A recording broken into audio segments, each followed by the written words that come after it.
Hello and welcome to the future coaching.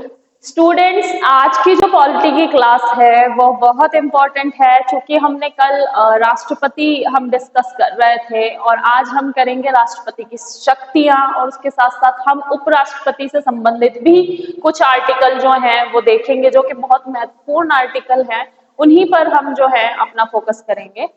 तो आज की जो पॉलिटी की क्लास है उसमें हम राष्ट्रपति की शक्तियों के बारे में पढ़ने जा रहे हैं। राष्ट्रपति जो है वो भारत की जो राज्य व्यवस्था है उसमें जो है सभी जो राज्य हैं उनका एक हेड होता है, और जिसको हम नॉमिनल हेड भी कहते हैं, क्योंकि उनके जो हाथ में जो मेन जो कार्यकारी पावर्स हैं वो ज्यादातर प्रधानमंत्री के हाथ में होती है। लेकिन स्टिल राष्ट्रपति का जो पद है वो भारत की राज्य व्यवस्था में बहुत इंपॉर्टेंट है, और हमारे कॉन्स्टिट्यूशन में बहुत सारी जो है पावर्स दी गई हैं, शक्तियां प्रदान की गई हैं राष्ट्रपति को। उन्हीं शक्तियों के बारे में आज हम पढ़ेंगे, क्योंकि पूछ लिया जाता है कि कौन कौन सी राष्ट्रपति की शक्तियां हैं। उसमें जो बहुत इंपॉर्टेंट शक्तियां हैं जैसे कि इमरजेंसी पावर्स। इमरजेंसी पावर्स को जो है हम उनको और अच्छे से पढ़ेंगे, और इसके जो है जितनी भी प्रोविजंस हैं उनको हम भली भांति जो है आज जानेंगे आज की अपनी क्लास में। तो स्टार्ट करते हैं। सबसे पहले राष्ट्रपति के बारे में, अगर आप किसी भी तरह से आपका पढ़ने का तरीका कैसे भी हो, आप किसी भी मेथड से पढ़ते हो, आपको लिखकर पढ़ना पसंद है या आपको उसे बार बार याद करके पढ़ना पसंद है, या आपकी जो मेमोरी है वो कैसे भी आपकी वर्क करती है, it depends upon you. It depends upon you कि आप उसको कैसे ग्रैब करेंगे। तो इसमें जो है हम जो ट्राई करेंगे और कोशिश करेंगे अपनी क्लास में कि हम जो बच्चों को जो कंटेंट हम दे रहे हैं वो बहुत इजी फॉर्म में दें, यानी कि कंटेंट को जो लैंग्वेज है उसको बहुत ल्यूसिड बना दे, बहुत इजी सा बना दे, जिससे कि स्टूडेंट्स को समझने में प्रॉब्लम ना हो, और आप एग्जाम के टाइम पर भी उसको रिकॉल कर सके, उसको याद कर सके कि हाँ हमने उस क्लास में तब ये चीज बात पढ़ी थी, तो एकदम से वो माइंड को स्ट्राइक करता है। तो कोशिश करेंगे कि फ्लो चार्ट की मदद से हम करेंगे। और कुछ कुछ जगह पर जहाँ पॉलिटी में मैप्स तो नहीं होते हैं लेकिन हिस्ट्री में होते हैं, तो जब हम हिस्ट्री करेंगे तो वहां पे मैप्स की मदद से पढ़ेंगे। तो पॉलिटी में मेनली क्या है, आप अगर किसी भी पर्सन का ऑफिस पढ़ रहे हैं यानी कि प्रधानमंत्री या राष्ट्रपति, तो आप उस ऑफिस को कैसे पढ़ सकते हैं, फ्लो चार्ट की हेल्प से। आप फ्लो चार्ट एक ड्रॉ कीजिए और इसके हिसाब से आप इसको पढ़िए। तो सबसे पहले हम लिखेंगे यहाँ पर राष्ट्रपति के कार्य।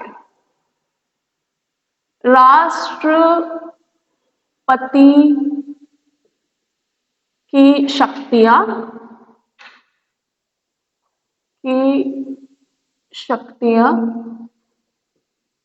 व कार्य।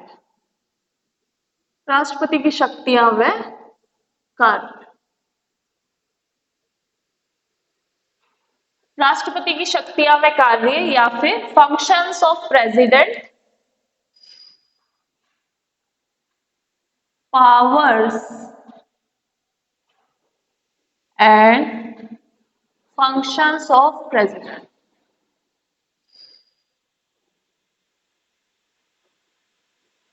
Powers and functions of president.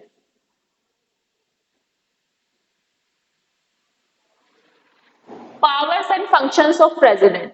तो अगर हम प्रेसिडेंट की पावर्स की बात करते हैं, प्रेसिडेंट की पावर्स यानी शक्तियों की बात करते हैं, तो इनकी जो शक्तियां हैं वो मेनली हम फ्लो चार्ट ड्रॉ करेंगे, और फ्लो चार्ट की मदद से हम जानेंगे कि कौन कौन सी शक्तियां हैं। तो नंबर 1 पर है इनकी executive power. Executive power. Executive powers या फिर इनको हिंदी में भी लिखेंगे कार्यकारी शक्ति। कार्यकारी शक्ति। कार्यकारी शक्तियां। उसके बाद जो है यहाँ पर हम एरो ड्रॉ करेंगे और इसी के साथ हम लिखेंगे कि नेक्स्ट जो हमारी पावर है। नेक्स्ट पावर है कार्यकारी के बाद हम लिखेंगे legislative power. Legislative power, legislative power, legislative powers को हिंदी में बोलते हैं विधायी शक्तियां, विधायी शक्तियां, विधायी शक्तियां। थर्ड है हमारी जो है, थर्ड में आता है आपकी financial power, financial power, financial powers. Financial powers को हिंदी में कहते हैं वित्तीय शक्तियां, वित्तीय शक्तियां। उसके बाद जो मोस्ट इंपॉर्टेंट पावर है, इन सभी में जो मोस्ट इंपॉर्टेंट पावर है वो है हमारी judicial powers, judicial powers. Judicial powers को हिंदी में कहेंगे न्यायिक शक्तियां, न्यायिक शक्तियां, जुडिशियल पावर, न्यायिक शक्तियां। And fifth is also important, military powers, military powers, military powers. And sixth is diplomatic powers, diplomatic powers। Diplomatic powers को आप लिख सकते हैं कूटनीतिक,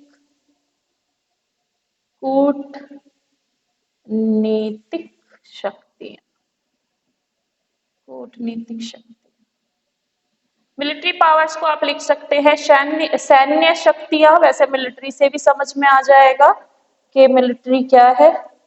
बाकी ये जो है हमारी मेन पावर है। तो फ्लो चार्ट क्योंकि हम बना रहे हैं तो हम इनको बॉक्स कर लेंगे सो दैट कि आपको इमेज याद रहे कि पहले क्या है, सेकंड इंपॉर्टेंट क्या है और थर्ड इंपॉर्टेंट क्या है। चूंकि 5 है तो पांचों की पांचों ही हमें यहाँ पर डिस्कस करनी है। तो लिखने के बाद हम इनको डिस्कस करेंगे कि क्या कौन कौन सी शक्तियां जो है वो दी गई है। मिलिट्री पावर्स इसी में आ जाएगा और डिप्लोमेटिक पावर्स। तो ये जो शक्तियां हैं, सबसे पहले हम इनमें एक एक जो पावर्स हैं उनके बारे में बात करेंगे। सबसे पहले आता है एग्जीक्यूटिव पावर। तो एग्जीक्यूटिव पावर यानी कि कार्यकारी शक्तियां। अब एग्जीक्यूटिव पावर जो है ये क्या होती है, तो इसमें आपको एक ढांचा जो है वो याद रखना है अपने माइंड में। कौन सा जो ढांचा है वो आपको याद रखना है, वो याद रखना है कि जो हमारा सिस्टम है यानी कि जो पार्लियामेंट्री सिस्टम में है उसमें 3 ऑर्गन होते हैं, 3 अंग होते हैं उसके। कौन कौन से? अगर हम पार्लियामेंट्री सिस्टम की बात करें तो इसे इस तरह से आप लिखेंगे parliamentary system, parliamentary system. Parliamentary system में ये जो 3 ऑर्गन हैं इनके आपको नाम याद रखने हैं। कौन कौन से जो हैं ऑर्गन हैं जिनके बारे में हमने जानना है। तो ये जो 3 ऑर्गन हैं इनमें सबसे पहले हम बात करेंगे एग्जीक्यूटिव की। एग्जीक्यूटिव, लेजिस्लेचर, लेजिस्लेचर और जुडिशियरी। एग्जीक्यूटिव, लेजिस्लेचर और जुडिशियरी। अब इसमें हम लिखेंगे हिंदी में इसे कहते हैं कार्यपालिका, न्यायपालिका, नहीं विधायिका, विधायिका और न्यायपालिका।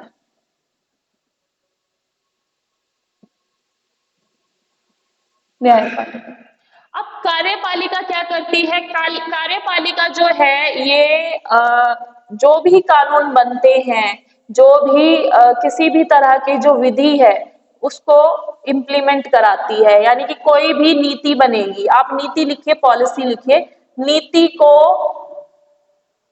नीति को लागू करना, इनका काम क्या है, नीति को लागू कराना, यानी कि कोई भी पॉलिसी बन करके आ रही है तो वो ये लागू करेंगे। विधायिका का क्या मतलब है, इनका जो काम है वो नीतियां बनाना है, ये नीतियां बनाएंगे, पॉलिसी बनाएंगे, नीतियां व कानून बनाना। विधायिका यानी कि संसद, कानून बनाना। और जुडिशियरी का क्या रोल है, ये न्यायपालिका क्या देखेगी, न्यायपालिका ये देखेगी कि ये जो कानून बने हुए हैं, नीतियां या कानून संविधान के संगत है या नहीं, संविधान के संगत है या नहीं, है या नहीं। तो ये बेसिकली 3 ऑर्गन्स होते हैं। इन 3 ऑर्गन्स के बारे में आपको याद रखना है। पार्लियामेंट्री सिस्टम में 3 ऑर्गन होते हैं, एग्जीक्यूटिव, लेजिस्लेचर और जुडिशियरी। अब इसमें आपको याद रखना है कि कार्यपालिका, विधायिका और न्यायपालिका। कार्यपालिका में कौन आ जाएगा, जो कानून को लागू कराएंगे, जैसे कि प्रेसिडेंट हो गए, या फिर इसमें राष्ट्रपति आ जाएंगे, उपराष्ट्रपति आ जाएंगे। तो ये सब जो है कार्यपालिका का अंग है, और ये क्या कार्य करेंगे, ये नीति को लागू करने का कार्य करेंगे। नेक्स्ट इसमें जो अंग है वो है लेजिस्लेचर। लेजिस्लेचर का मतलब होता है विधायिका।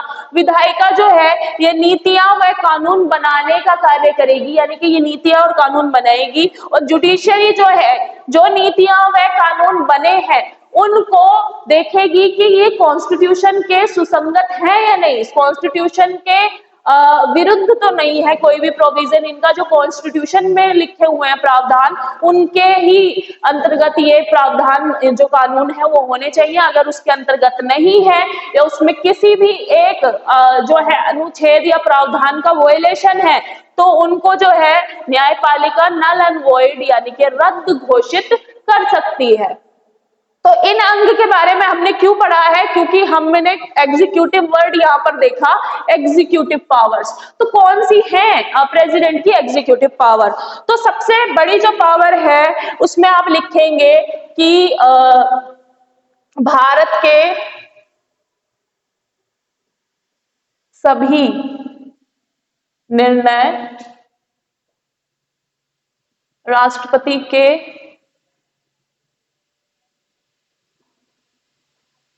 नाम पर लिए जाएंगे,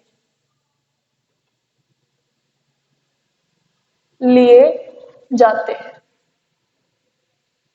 तो ये जो है आर्टिकल 53 जब हम कल पढ़ रहे थे, एग्जीक्यूटिव पावर ऑफ यूनियन, तो केंद्र की जो कार्यकारी शक्तियां हैं वो प्रेसिडेंट में है, और प्रेसिडेंट की सहमति के बगैर, यानी उनकी सहमति के बिना कोई भी कानून संसद में पारित नहीं होता। तो ये उनकी कार्यकारी जो है शक्ति में आता है, और इसमें जितने भी डिसीजन है वो प्रेसिडेंट की ही सहमति के बाद लिए जाते हैं। यानी कि कोई भी एक्ट बनता है, जैसे कि कोई भी कानून बना, उस कानून पर जब तक प्रेसिडेंट के सिग्नेचर नहीं हो जाते, जब तक वहां पर प्रेसिडेंट जो है उनके हस्ताक्षर नहीं हो जाते हैं, हस्ताक्षर का मतलब है कि उन्होंने उस कानून को अपनी सहमति नहीं दे दी है, जब तक उन्होंने अपनी सहमति नहीं दे दी है तब तक वो कानून नहीं माना जाएगा।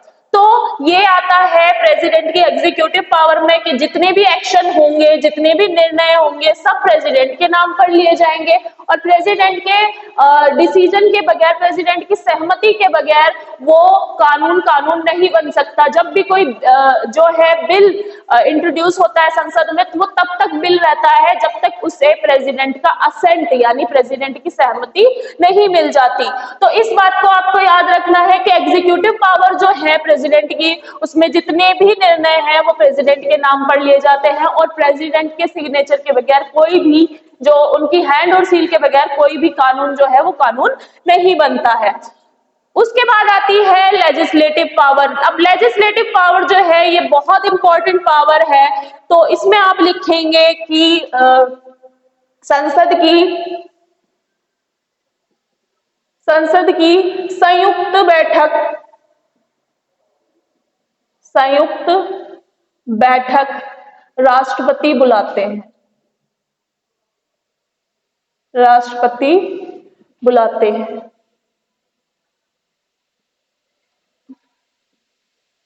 संयुक्त बैठक राष्ट्रपति बुलाते हैं।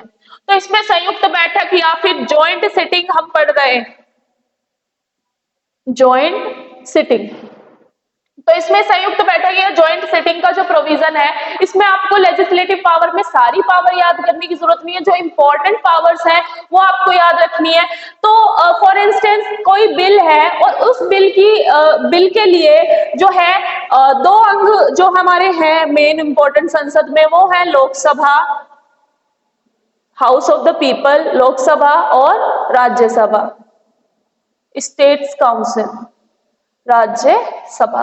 तो लोकसभा और राज्यसभा, मान ले लोकसभा और राज्यसभा के जो है बीच में किसी बिल को लेकर सहमति नहीं बन रही। अब सहमति का मतलब क्या है कि वो बिल लोकसभा से तो पारित हो गया है, लेकिन वो बिल राज्यसभा में पारित नहीं हुआ या राज्यसभा को उस पर असहमति है, तो उस बिल को लेकर के जो है राष्ट्रपति उसको डेडलॉक को खत्म करने के लिए एक जॉइंट सिटिंग बुला सकते हैं। जॉइंट सिटिंग का मतलब है कि राष्ट्रपति जो है, जो कि संसद में नहीं बैठते हैं, वो उन जो दोनों सदन हैं उनकी बैठक को बुलाएंगे और उस डेडलॉक को, वो जो डेडलॉक एक तरह से क्रिएट हो गया है, उस अवरोध को हटाने की कोशिश करेंगे कि इस बिल पर सहमति बन जाए।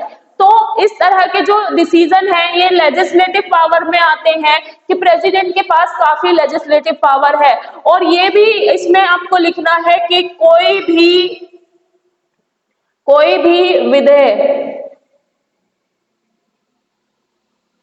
भी विधेयक यानी कि बिल प्रेसिडेंट की सहमति के बगैर, कोई भी विधेयक राष्ट्रपति की अनुमति के बाद ही प्रस्तुत किया जाता है, बाद ही प्रस्तुत किया जाता है, प्रस्तुत किया जाता है। तो कोई भी बिल जो है वो संसद में अगर प्रस्तुत कर रहा है कोई भी मेंबर, तो वो प्रेसिडेंट की प्रायर परमिशन के लिए किया जाता है।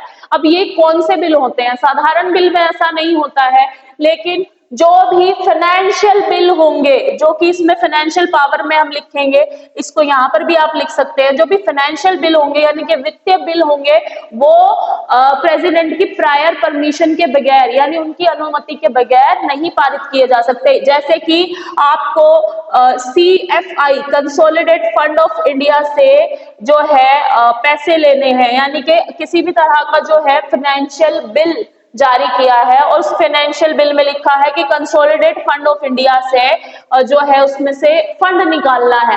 तो अगर वो फंड निकालना है तो जब तक उसमें राष्ट्रपति जो है उनकी अनुमति नहीं होगी, तब तक वो fund consolidate fund of India से नहीं निकाला जाता। तो राष्ट्रपति की अनुमति के बाद ही कंसोलिडेट फंड से वो पैसा निकाला जा सकता है। इवन अगर संसद में बजट प्रस्तुत कर रहे हैं, बजट या कोई भी फाइनेंशियल बिल, तो ये जो है कोई भी प्रोविजन जो है फाइनेंशियल बिल, ये सब, तो बजट या फाइनेंशियल बिल कोई भी के कंसोलिडेट फंड ऑफ इंडिया से पैसा निकालना है या बजट जो है वो जारी करना है या उसे प्रस्तुत करना है, तो वो सब जो है इस प्रेसिडेंट की प्रायर परमिशन के बगैर नहीं होता। तो इसमें प्रेसिडेंट की प्रायर परमिशन रिक्वायर होनी चाहिए, यानी कि प्रेसिडेंट की प्रायर परमिशन होनी चाहिए, उसी के बाद ही जो है ये ऐसा कर सकते हैं। वित्तीय शक्तियों में एक और आता है कि जब फाइनेंशियल इमरजेंसी लगती है, अनुच्छेद 360 के तहत वित्तीय आपातकाल घोषित होता है, तो राष्ट्रपति के पास पावर होती है कि वो किसी भी सुप्रीम कोर्ट के जजेस, इंक्लूडिंग सुप्रीम कोर्ट के जजेस, संसद के जितने भी सदस्य हैं और जितने भी जो गवर्नमेंट के अंडर में ऑफिसेज आते हैं, उनकी सैलरी को कम कर सकते हैं। तो 360 अनुच्छेद 360 के अंतर्गत वित्तीय आपातकाल जो है ये, इसके तहत किसी की भी सैलरी जो है या वेतन कम किया जा सकता है, वेतन कम किया जा सकता है, किया जा सकता है। वेतन कम किया जा सकता है। अब बात करते हैं हम जुडिशियल पावर्स की, तो बहुत बहुत इंपॉर्टेंट है कि प्रेसिडेंट जो है किसी भी सेंटेंस को, कोई भी सेंटेंस जो है किसी भी डेथ सेंटेंस को जो है वो लाइफ इम्प्रिजनमेंट में कन्वर्ट कर सकता है। और इसमें कुछ कुछ जो है प्रोविजन है, जैसे कि पार्डन, पार्डन मतलब पूरी तरह से माफ करना, कम्यूट, कम्यूट मतलब उसकी सजा को कम कर देना, और रेमिजन, रेमिजन मतलब कुछ समय उसने सजा काट ली है तो उसके बाद उसकी सजा को कम उसकी सजा की अवधि कम कर देना, रिमिजन। और रेस्पाइट,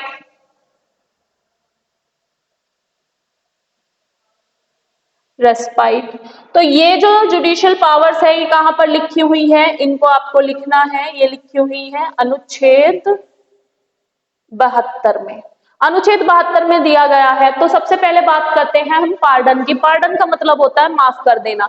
तो प्रेसिडेंट जो है इररिस्पेक्टिव ऑफ के सुप्रीम कोर्ट का क्या जजमेंट है, ये जो पावर्स है प्रेसिडेंट की डिस्क्रेशनरी पावर्स हैं, यानी कि सुप्रीम कोर्ट के जो डिसीजन है उसके बाद भी अगर प्रेसिडेंट ने किसी को पार्डन करने के लिए कह दिया तो उसको पार्डन कर दिया जाएगा, यानी कि उसको माफ कर दिया जाएगा।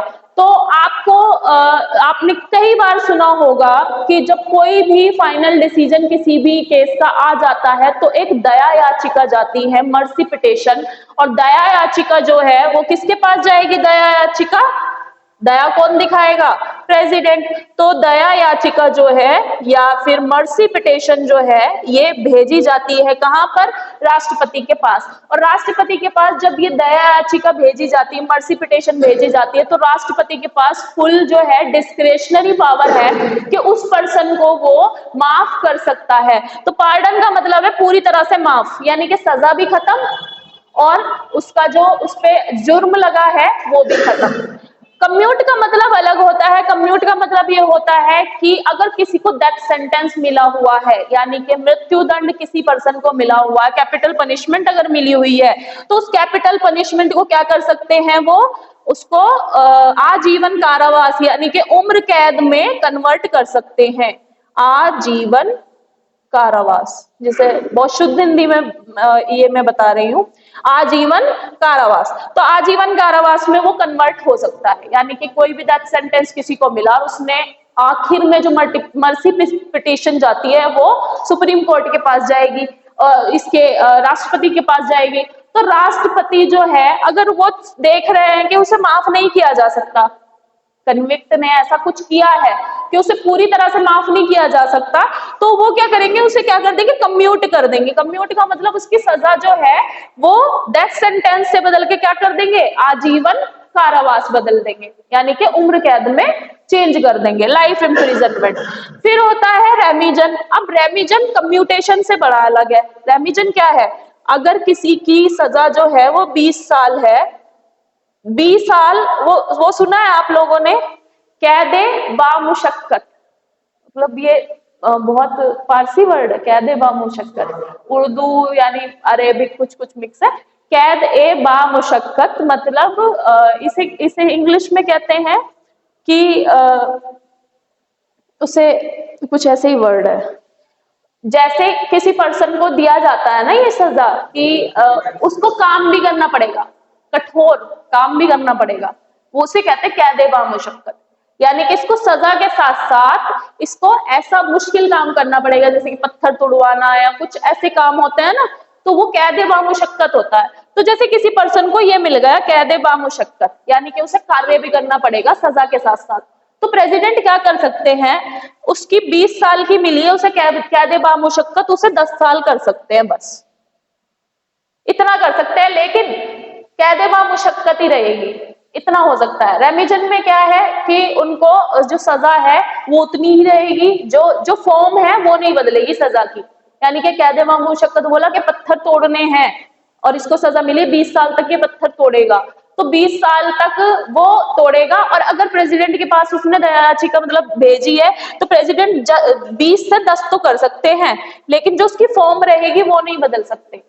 जो उसकी फॉर्म है सजा की वो नहीं बदल सकते, जो भी उसे करने के लिए दिया होगा वो देंगे। जैसे कि आपने एक वर्ड सुना होगा सॉलिटरी कन्फाइनमेंट, सुना है कभी?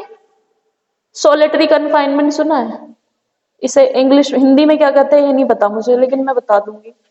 कन्फाइनमेंट, सॉलिटरी कन्फाइनमेंट का मतलब है कि ये जो मुजरिम है ये इतना खूंखार है कि इस मुजरिम को आप अकेले एक चैम्बर में रखेंगे, मतलब एक बंद कमरे में, उसे कहते हैं सॉलिटरी कन्फाइनमेंट। तो ऐसा भी हो सकता है कि प्रेसिडेंट के पास वो ये वाली सजा वाला बंदा गया और इसने कहा कि मुझे सॉलिटरी कन्फाइनमेंट में नहीं रहना। कोई पर्सन अकेला कैसे रह सकता है एक कमरे में? उसे सब लोगों से, सब कैदियों से अलग रखा जाता है, उसे कहते हैं सॉलिटरी कन्फाइनमेंट।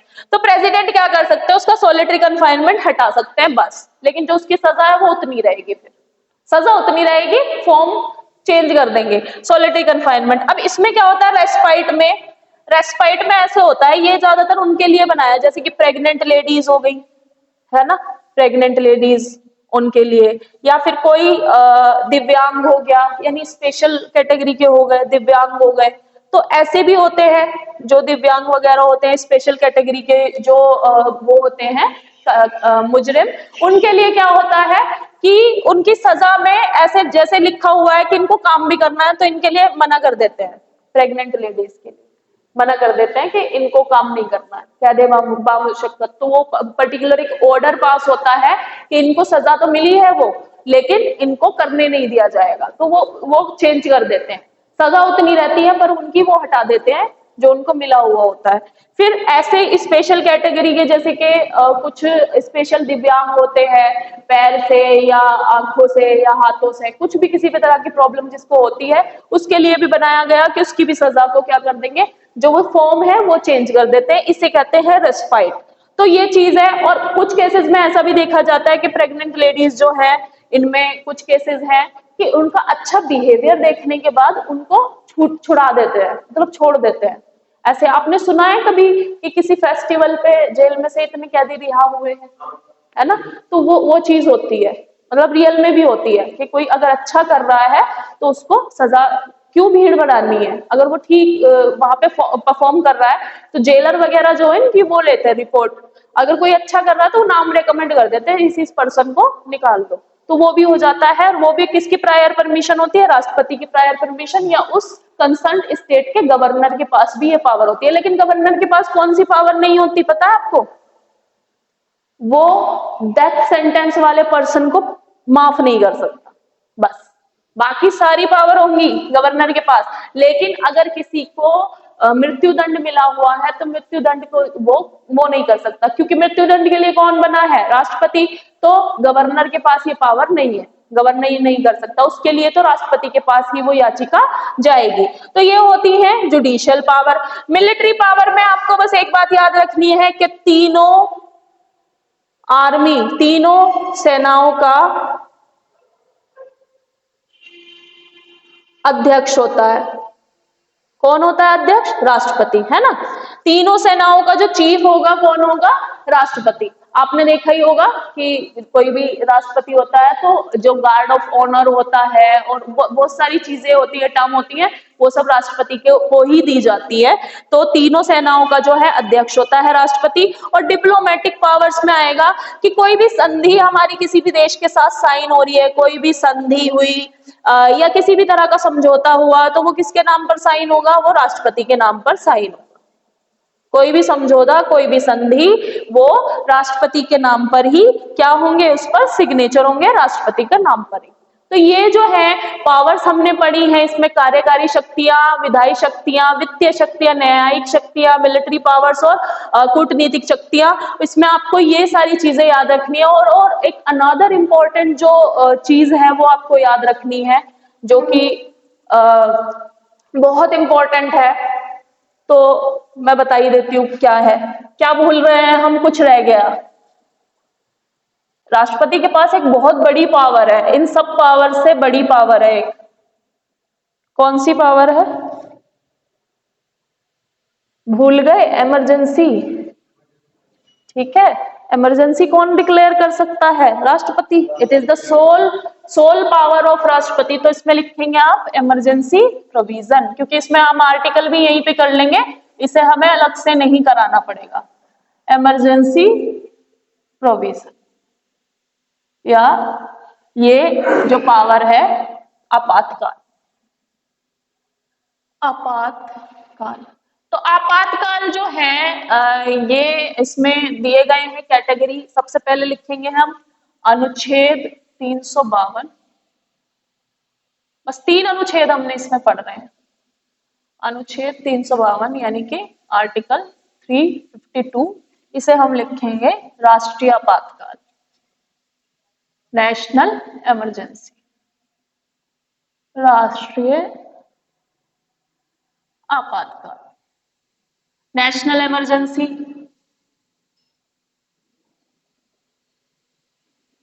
नेशनल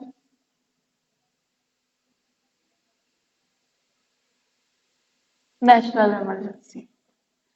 फिर हम लिखेंगे अनुच्छेद 356। अनुच्छेद 356 आपको लिखना है। इसमें आप लिखेंगे राष्ट्रपति शासन, राष्ट्रपति शासन,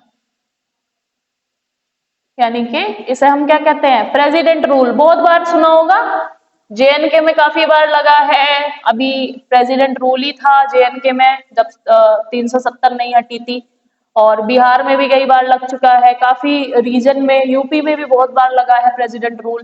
प्रेसिडेंट रूल और अनुच्छेद 360, अनुच्छेद 360, इसमें लिखेंगे आप वित्तीय आपातकाल। वित्तीय आपातकाल ज्यादा इतना इंपॉर्टेंट नहीं है, क्योंकि अभी तक हमारे यहाँ पे ऐसा कुछ हुआ नहीं है, और देखो बाय गॉड ग्रेस कभी ऐसा होगा भी नहीं कि हमारे यहाँ वित्तीय आपातकाल लगे, लेकिन कभी नहीं हुआ ऐसा। ऐसी सिचुएशन हुई थी जब लाल बहादुर शास्त्री जी प्रधानमंत्री थे और चाइना ने हम पे हमला किया हुआ था, तो उस समय ऐसी सिचुएशन थी वित्तीय आपातकाल वाली, लेकिन वित्तीय आपातकाल ऑफिशियली घोषित नहीं हुआ था।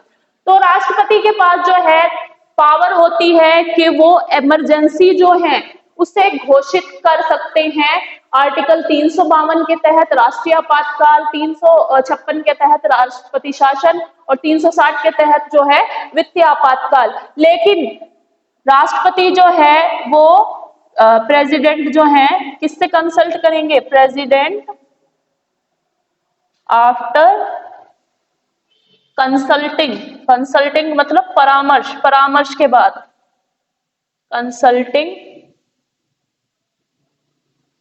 Council of minister. तो काउंसिल ऑफ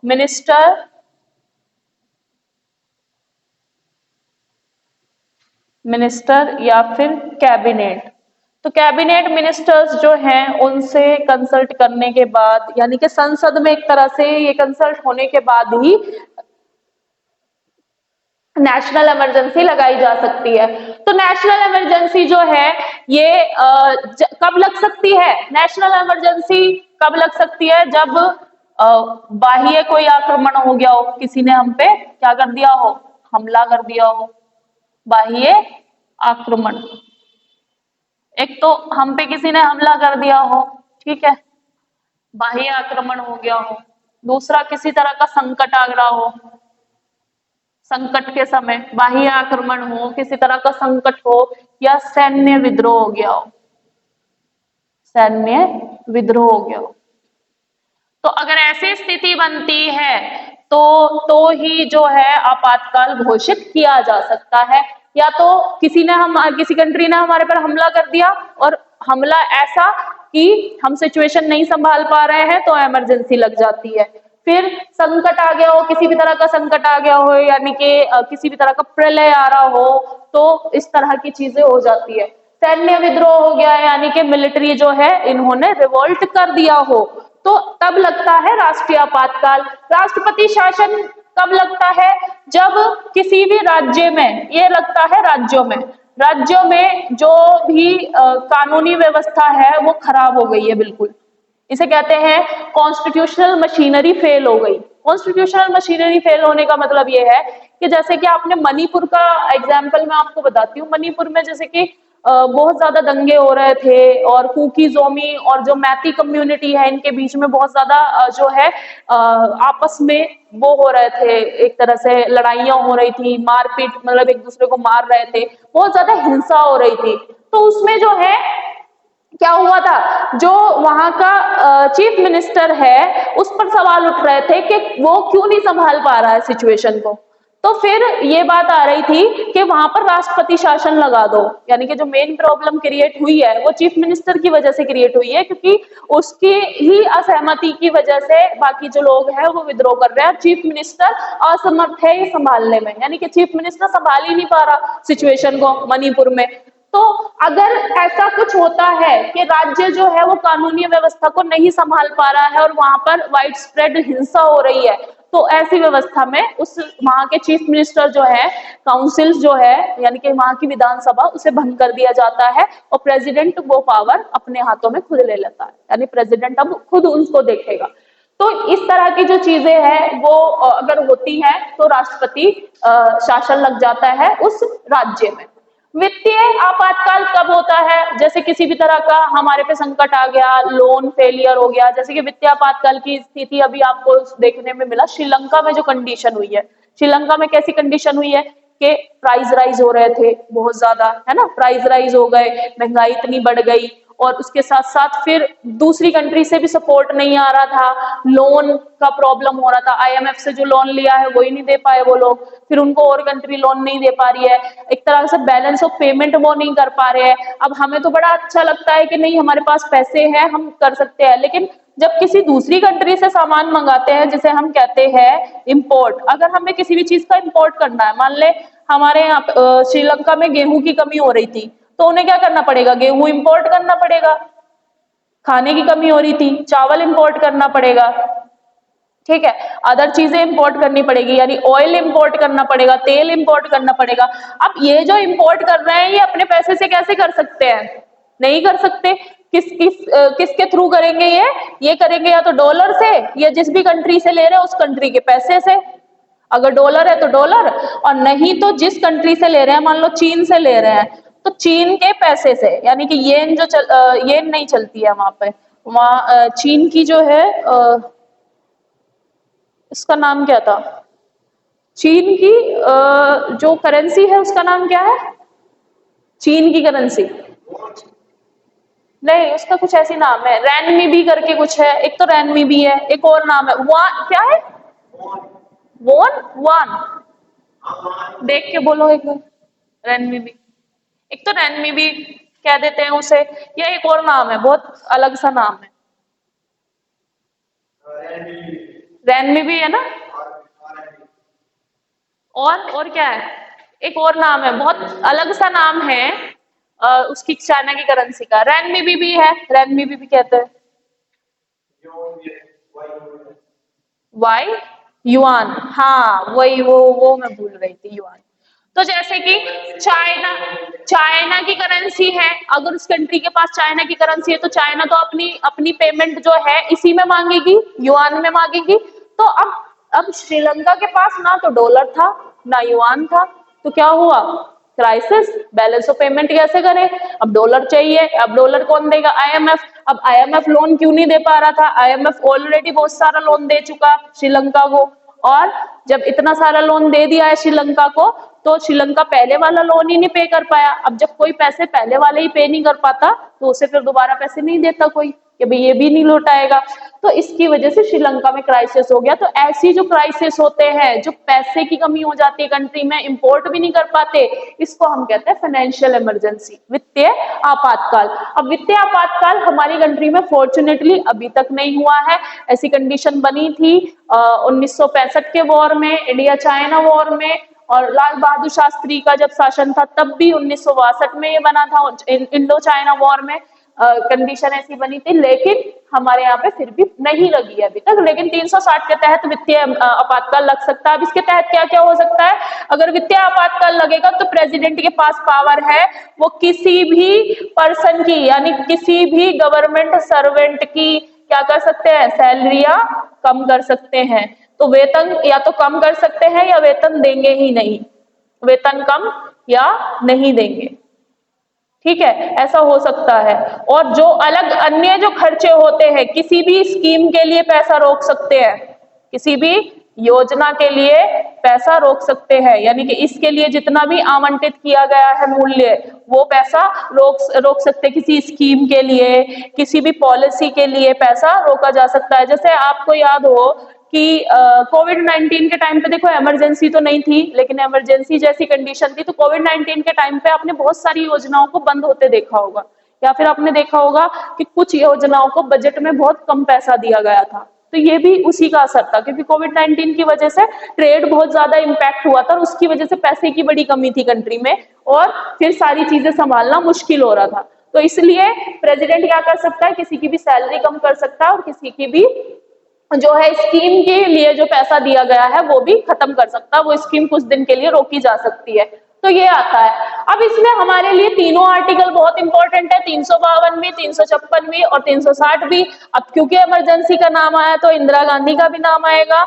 1975 में एक ही बार, पहली बार सिर्फ, और वो भी बिना वजह की, पहली बार हमारे यहाँ आपातकाल लगा था 1975 में, और उस समय प्रधानमंत्री थी इंदिरा गांधी। इंदिरा गांधी, तो हम इन्हीं की जो वो है इमरजेंसी, इसके बारे में थोड़ी सी बात करेंगे, इंदिरा गांधी वाली इमरजेंसी के बारे में। तो इमरजेंसी में लिखा हुआ है कि कोई बाह्य आक्रमण होना चाहिए, कोई संकट होना चाहिए, कोई सैन्य विद्रोह होना चाहिए। ना तो किसी ने बाह्य आक्रमण किया था, पाकिस्तान चाइना किसी ने हमला नहीं किया था हमारे पर, ना कोई संकट था, कोई प्रलय नहीं आई थी, और ना ही कोई सैन्य विद्रोह हुआ था। तो इमरजेंसी क्यों लगी थी? बेसिकली इंदिरा गांधी पर कुछ एलिगेशन थे जो कि इलाहाबाद हाई कोर्ट में पेंडिंग थे, और इलाहाबाद का हाई कोर्ट का जस्ट जजमेंट उस दिन आने वाला था जिस रात इमरजेंसी लगी थी। अब हमारे इसमें एक प्रोविजन है जो हम पढ़ेंगे आर्टिकल 90 के आसपास, 90, आर्टिकल 90 के आसपास। और आपने देखा होगा, मैंने कितनी बार बताया है कि जैसे राहुल गांधी के साथ हुआ था कि उन्होंने जो वो डेफेमेशन का जो केस उनके ऊपर चल रहा था, तो उनको कन्विक्ट कर दिया। अब जब कन्विक्ट कर दिया सूरत कोर्ट ने, तो सूरत कोर्ट ने उन्हें 2 साल की सजा सुनाई, ठीक है, हालांकि उन्हें बेल मिल गई लेकिन 2 साल की तो सजा सुनाई, कन्विक्ट कर दिया। तो अगर आप आरोपी सिद्ध हो गए हैं और आप लोकसभा के सदस्य हैं, ठीक है, तो आपकी सदस्यता तभी के तभी रद्द हो जाएगी। मतलब इमीडिएट इफेक्ट, सुना है, इमीडिएट इफेक्ट। इमीडिएट इफेक्ट मतलब तुरंत, तभी के तभी, कोई टाइम पीरियड नहीं होता। तो अब उनको पता था कि मेरे खिलाफ जो ये इलाहाबाद हाई कोर्ट से जो जजमेंट आने वाला है, उन पर लगा था इलेक्शन में मेल प्रैक्टिस करने का जजमेंट, वो मेल प्रैक्टिस करने का आरोप। अब इलाहाबाद हाई कोर्ट का जो फैसला था वो था कि हाँ उन्होंने किया है, ठीक है, तो उनको पता था कि जजमेंट में क्या आने वाला है, और उसी रात को उन्होंने जो उस समय प्रेसिडेंट थे उनसे लगवा दी इमरजेंसी। अब उससे इमरजेंसी लगने से उनको क्या फायदा हुआ होगा, आप सोचे कि उनको क्या फायदा हुआ होगा? जो उनकी लोकसभा की सदस्यता निरस्त होनी थी वो नहीं होती, वो प्रेसिडेंट हटने से बच गई, है ना, नहीं तो उनको इमीडिएट इफेक्ट के साथ प्राइम मिनिस्टर के पद से हटा दिया जाता, ठीक है।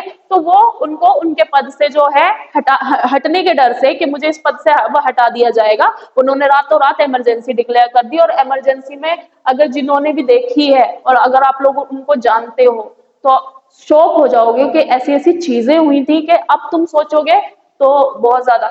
पता है, तो उसमें मैं एक चीज बताती हूँ। बेसिकली उस समय पॉपुलेशन कम करने को एक ड्राइव चली थी, पॉपुलेशन कम करने को लेकर एक ड्राइव चली थी कि जनसंख्या जो है वो कम की जाए। तो जो इनके बेटे हैं संजय गांधी, नाम सुना होगा, सभी ने सुना होगा, इनके एक बेटे भी थे संजय गांधी, नहीं सुना?